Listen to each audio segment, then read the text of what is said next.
प्यारे विद्यार्थियों, आज हम पृथ्वी के भूगर्भिक इतिहास के बारे में पढ़ेंगे। वर्तमान समय में पृथ्वी के भूगर्भिक इतिहास का अध्ययन करने के लिए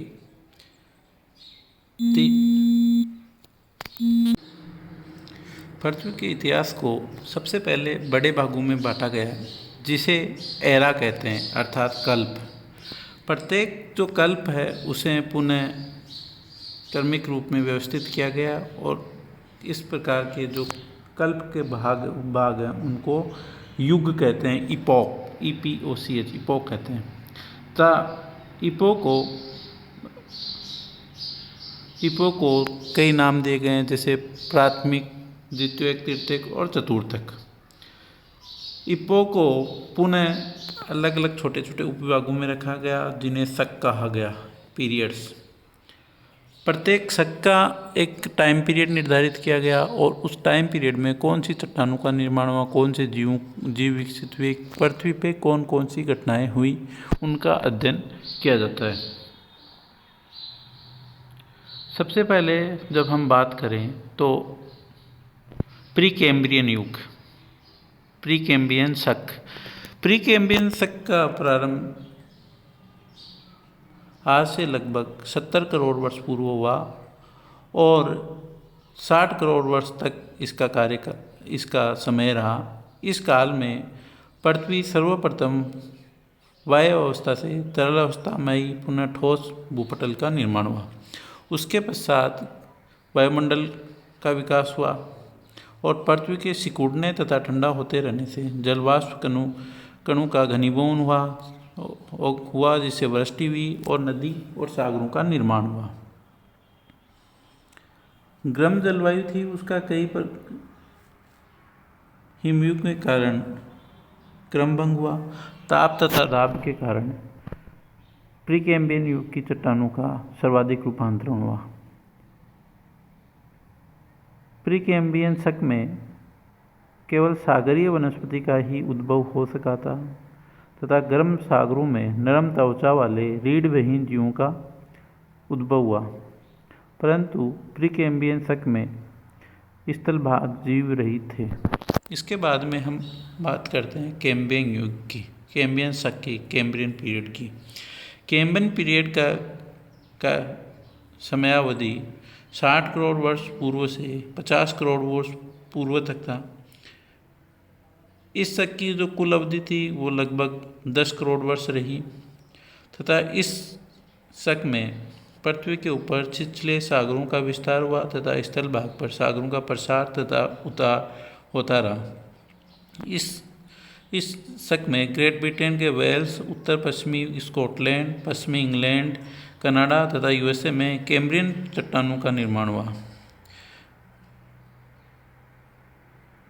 यूरोप महाद्वीप में ज्वालामुखी क्रियाएं संपन्न हुई, परंतु पर्वत निर्माण के लक्षण कहीं भी नहीं मिलते।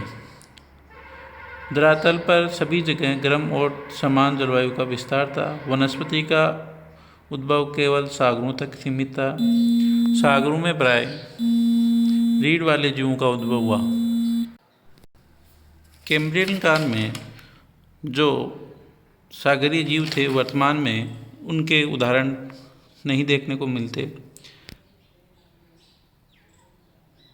इन जीवों का भोजन सागरीय घास से ही मिलता था। स्थल पर अभी भी किसी प्रकार के जीवों का विकास नहीं हुआ था। इसके बाद में ओर्डोविशियन शक का समयावधि 50 करोड़ वर्ष से 44 करोड़ वर्ष पहले तक थी। इस प्रकार इसका कुल अवधि 6 करोड़ वर्ष थी। इस समय सागरों का उतार चढ़ाव चलता रहा। कुछ सागरों में बालू तथा कीचड़ का जमाव बढ़ा और कई सागर शुष्क हो गए। इस प्रकार की चट्टानों के जमाव उत्तर पश्चिमी यूरोप तथा उत्तरी अमेरिका में मिलते हैं। ओर्डोविशियन शक में पर्वत निर्माण प्रक्रिया प्रारंभ हुई और सागरीय भागों में भी कई जगह ज्वालामुखी क्रिया सक्रिय हुई थी। सर्वत्र जलवायु गर्म थी, परंतु जलवायु कटिबंध नहीं थे। वनस्पति जीव केवल सागरीय भूभाग तक ही सीमित थे और केवल रीढ़ वाले जीवों का विकास हुआ था। स्थल भाग अभी भी जीव विहीन था। सिल्यूरियन युग, सियासक। सिल्यूरियन शक आज से 44 करोड़ वर्ष पहले प्रारंभ हुआ तथा 40 करोड़ वर्ष पूर्व समाप्त हो गया। इस प्रकार इसकी अवधि 4 करोड़ वर्ष पूर्व थी। इस काल में पर्वत निर्माण क्रिया सक्रिय रही, परंतु ओर्डोविशियन शक की अपेक्षा ज्वालामुखी क्रिया कम सक्रिय थी। जलवायु गर्म तथा सर्वत्र समान थी। स्थल पर वनस्पतियों का जन्म हुआ, परंतु उनमें पत्तियां नहीं थी, अर्थात पर्ण रहित वनस्पतियों का विकास स्थल भागों पर हुआ। इस प्रकार की जो वनस्पतियों के अवशेष हैं वो हमें ऑस्ट्रेलिया महाद्वीप में देखने को मिलते हैं। सागर में रीढ़ वाले जीवों की किस्मों में विकास तथा विस्तार हुआ और वनस्पतियों के प्रकारों में विकास हुआ। परवालों का सर्वप्रथम बड़े पैमाने पर विकास और विस्तार इसी शक में हुआ। स्थल भाग पर इसी काल में सर्वप्रथम पौधों का विकास हुआ। इस युग की चट्टानों का निर्माण कई क्षेत्रों में हुआ, जिसे उत्तरी अमेरिका, यूरोप, भारत, ऑस्ट्रेलिया इत्यादि में इस युग की चट्टानें मिलती हैं। डेवोनियन काल आज से 40 से 35 करोड़ वर्ष पूर्व की समयावधि थी। 5 करोड़ वर्ष इसका कुल अवधि रही। इस काल में पर्वत निर्माण तथा ज्वालामुखी क्रिया अत्यधिक सक्रिय रही। उत्तर पश्चिमी यूरोप में रेड सैंडस्टोन निक्षेपों का निर्माण हुआ। सेल तथा स्लेट पत्थरों का जमाव भी इसी काल में विभिन्न क्षेत्रों में संपन्न हुआ। उत्तर पश्चिमी यूरोप तथा उत्तरी अमेरिका के अधिकांश भाग में गर्म तथा अर्धशुष्क जलवायु का इस समय विस्तार था और अन्य सभी इलाकों में जलवायु लगभग समान थी। भूपटल पर हरी भरी वनस्पतियों का आवरण व्याप्त हो गया और पत्तियों, जड़ों तथा तनों का विकास हुआ। छोटी छोटी झाड़ियों से लेकर 40 से फीट ऊंचे वृक्षों का भी विकास आविर्भूत हुआ इस युग में। इस युग के अंत तक फर्न वनस्पतियां, मुलायम पत्ती वाली वनस्पतियों का विकास हुआ। सागरीय रीढ़ वाले जीवों का पुनः विकास हुआ तथा मछलियों का प्रादुर्भाव हुआ। कई प्रकार की मछलियों की उत्पत्ति इस युग में हुई, जिसके कारण इस युग को मत्स्य युग भी कहा जाता है। कई बार क्वेश्चन पूछा जाता है कि कौन से पीरियड को मत्स्य युग कहा जाता है, तो उसका जवाब है डिवोनियन युग। इस युग के अंत तक एम्फीबियस जीवों का आविर्भाव हुआ। सागरीय रीढ़ वाले जीवों का प्रसरण स्थल की ओर हुआ, क्योंकि इस समय उनके भोजन के लिए विभिन्न प्रकार की वनस्पतियों का विकास हो चुका था। माइट तथा स्पाइडर तथा पंखीन कीड़े का विकास हुआ। कार्बानिफेरस युग की अवधि 8 करोड़ वर्ष थी, अर्थात प्रारंभ 35 करोड़ वर्ष पूर्व हुआ था। इस युग की सर्वप्रथम जो घटना थी वो थी कि इस युग में कोयले का निर्माण हुआ और उसी आधार पर कार्बन से कार्बानिफेरस युग नाम दिया गया।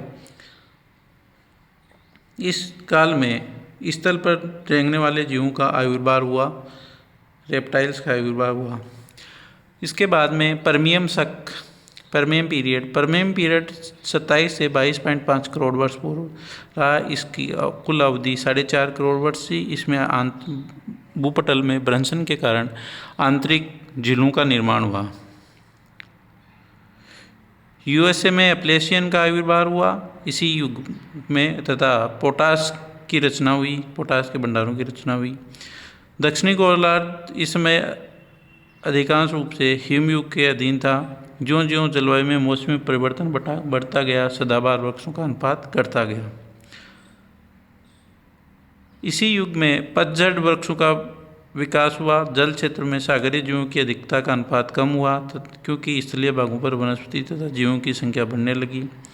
स्थलीय जीवों की संख्या तथा प्रजातियों में प्राप्त वृद्धि हुई और कई प्रकार के कीड़ों का इसी शक में आविर्भाव हुआ। ट्रियासिक काल, इसकी अवधि 12.5 करोड़ वर्ष से 18 करोड़ वर्ष पूर्व तक थी। इस काल में पृथ्वी के ऊपर निर्मित पर्वतीय भाग मरुभूमि तथा झाड़ियों से आवृत थे। गर्म सागरों में इस काल में चिकनी मिट्टी, माल तथा बालू का पत्थर का जमा हुआ। सर्वत्र शुष्क तथा गर्म जलवायु की दशाएं इस समय व्याप्त थीं। सागरीय भागों में मांसाहारी तुल्य रेप्टाइल्स, रेंगने वाले जीव का जन्म हुआ तथा लॉबस्टर प्रकार की मछलियों का आविर्भाव हुआ। स्थल पर रेंगने वाले जीवों का यह अधिकार था। स्थल पर सर्वप्रथम रेंगने वाले जीवों से स्तनधारी जीवों का जन्म तथा मक्खियाँ एवं दीमक ट्रियासिक काल में प्रकट हुए, अर्थात ट्रियासिक काल में मैमल्स का आविर्भाव हुआ। जुरासिक काल 18 करोड़ वर्ष पूर्व से 13.5 करोड़ वर्ष पूर्व तक का समय अब माना जाता है। इसकी कुल अवधि 4.5 करोड़ वर्ष थी। इस काल में उड़ने वाले पक्षियों ऑर्कियोपेट्रिक्स का उद्भव हुआ और इसी काल में डायनासोर अत्यधिक संख्या में थे। इसके बाद में क्रिटेशियस युग 13.5 करोड़ वर्ष से पूर्व से 6.5 करोड़ वर्ष पूर्व तक की समय अवधि मानी जाती है। सागरीय किनारे वाले स्थलीय भागों पर बड़े बड़े दलदलों का इस समय विस्तार था। नदियों के प्रवाहित होने की गति मंद थी तथा विशेषतः डेल्टा निर्माण का कार्य सक्रिय था। क्रिटेशियस शक में वर्तमान शार्क तथा हेरिंग के समान मछलियों का जन्म हुआ। रेप्टाइल्स का आधिक्य था। बड़े बड़े कछुओं का उद्भव हुआ तथा वर्तमान सागरीय सर्प के समान मोसोरस का विकास हुआ। स्थल पर बड़े बड़े रेप्टाइल, डायनासोर और प्लीस्टोसिस का वायु तथा भूमि पर इस समय आधिक्य था। इसी प्रकार 2 प्रकार के पक्षियों का इस समय विकास हुआ, जिनमें थे वर्तमान समय के पक्षियों की तरह विस्तृत पंख वाले पक्षी तथा पर्वहीन जल पक्षी। इयोसीन पीरियड 7 करोड़ वर्ष पूर्व से 4 करोड़ वर्ष पूर्व तक इसका समय अवधि थी, अर्थात कुल 3 करोड़ वर्ष की अवधि थी इसकी।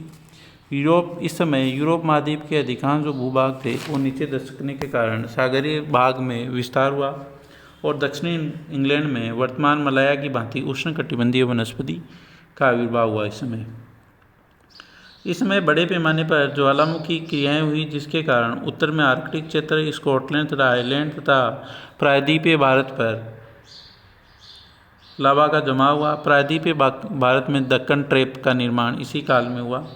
वर्तमान समय की अपेक्षा इयोसीन युग में उष्णकटिबंधीय जलवायु का विस्तार अधिक था, परंतु उत्तरी अमेरिका में पर्वत श्रेणियों पर हिमानी का आवरण था।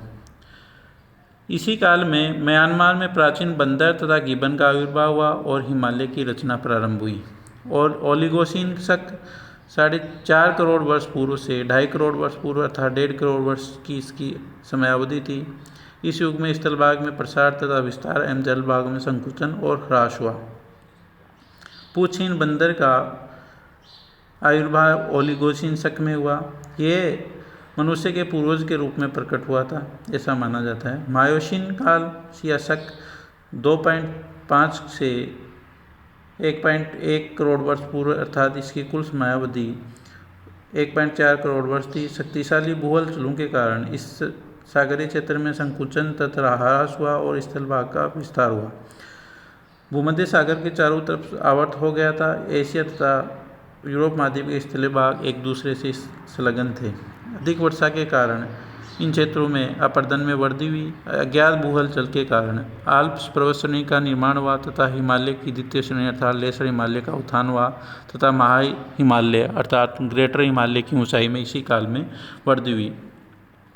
इसी काल में जलीय भागों में हड्डी वाली मछलियों की प्रजातियों का विकास हुआ और शार्क मछली का सर्वाधिक विकास इसी काल में हुआ। स्थल पर प्रोकांसल एक प्रकार का प्राचीन पूछहीन बंदर का स्थानांतरण अफ्रीका से एशिया और यूरोप महाद्वीप में हुआ। इसी काल में हाथियों के आकार में पर्याप्त विकास हुआ तथा इनका स्थानांतरण अफ्रीका से यूरोप, उत्तर अमेरिका तथा एशिया में हुआ। बड़ी बड़ी टांगों वाले जल पक्षी, बतख आदि का विकास इसी काल में हुआ। प्राचीन पेंगुइन का आविर्भाव अंटार्कटिका महाद्वीप में इसी काल में हुआ। प्लायोसीन शक इस समय वर्तमान महासागरों तथा महाद्वीपों का रूप प्राप्त हुआ। स्थल भाग के खिसकने से तथा उसमें जल के संग्रह के कारण उत्तरी सागर, कर्सन सागर अर्थात ब्लैक सी, अरब सागर तथा कैस्पियन सागर का इस समय निर्माण हुआ। मेडन हेयर ट्रीज का विनाश इसी काल में शुरू हुआ। प्लीस्टोसीन काल में चारों तरफ हिमावृत था। हिमानीकरण के कारण सागर तल में गिरावट हुई, क्योंकि सागर का अधिकांश भाग जल हिम में परिवर्तित हो गया था। अमेरिका में 4 हिमयुग मिलते हैं, जिन्हें नेब्रास्का, कनसास, इलिनॉय, आयोवा एवं विस्कॉन्सिन, और प्रत्येक 2 हिमयुग के बीच एक हिमवृत युग के उदाहरण मिलते हैं, जिसे अवांतर हिमयुग कहा गया। इस प्रकार नेब्रास्का तथा कनसास के बीच अपटोनियन हिमयुग, अवांतर हिमयुग, कनसास तथा इलिनॉय के बीच यारमाउथ, इलिनॉय एवं विस्कॉन्सिन के बीच संगमन अवांतर हिमयुग थे। इसी प्रकार पेंक और ब्रुकनर ने यूरोप में गोंज, मेंडेल, रीस तथा वूम 4 हिमयुगों का निर्धारण किया।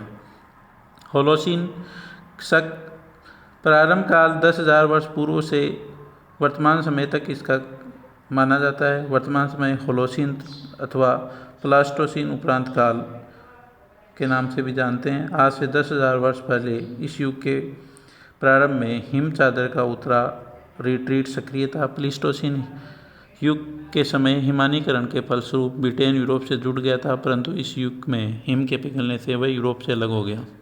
स्थलाकृति आज के समान ही थी। जलवायु संबंधी दशाओं में समानता होने लगी तथा परंतु उत्तरी अफ्रीका तथा मध्य पूर्व एशिया में शुष्कता की अधिकता के कारण रेगिस्तानों का आविर्भाव हुआ। स्थल पर मनुष्य ने कृषि करना तथा पशुपालन करना प्रारंभ किया। सागरीय जीव वर्तमान अवस्था को इसी युग में प्राप्त हुई। धन्यवाद विद्यार्थियों, आपको जियोलॉजिकल टाइम स्केल इसी रूप में याद करनी है, ताकि प्रतियोगी परीक्षाओं की तैयारी के साथ साथ आप अपनी विश्वविद्यालय परीक्षा में भी सफलता प्राप्त कर सकें। Thank you.